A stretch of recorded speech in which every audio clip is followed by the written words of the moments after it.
My biggest critique of Sean, Jay-Z, Jigga Man, Hove, or as I affectionately like to call him, capitalistic Hove, was how could you not be present, especially at Yankee Stadium? You the brother that made the Yankee hat more famous than the Yankees. Wasn't that a bar of yours? Black culture helped propel you from this faux Scarface individual that you talked about that you were in the streets of Brooklyn to now being a billionaire, where you could talk about being with Warren Buffett, where you could talk about being with Elon Musk and all of these other rich white folk. How could you not be there to pay homage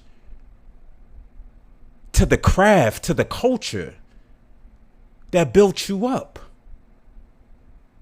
A perfect way to build goodwill within a community. Bring Jazzo out, the person that gave you your opportunity, the elder that showed you the way. The Memphis Bleaks, the State Props. It was an opportunity that far too often he misses out on for whatever reason. Now, I'm not going to make it seem like I know why he didn't show up, like he just poo-pooed it. But we recognize that he's strategic, if that's what we want to call it.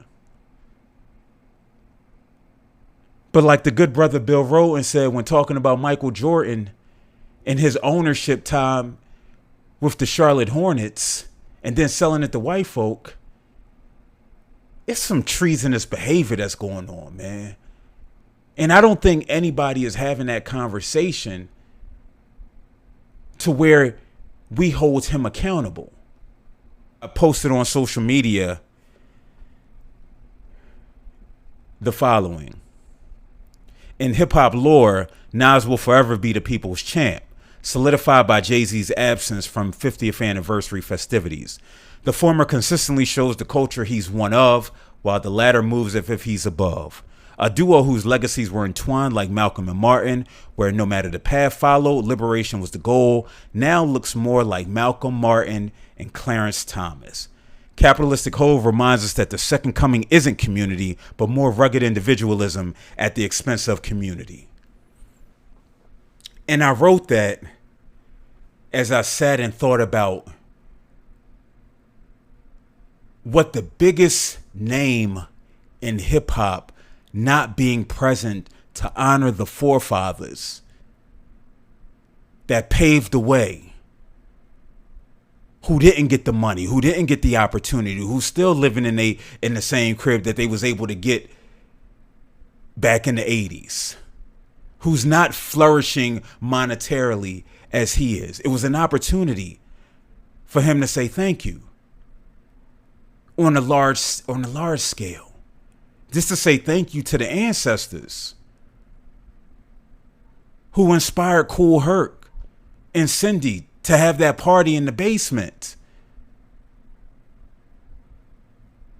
The individuals of blues, the individuals of jazz, and other black art forms like country, who helped create the environment, who passed down this art form of storytelling to the next generation. It was just an opportunity to pay homage. But unfortunately, it was missed.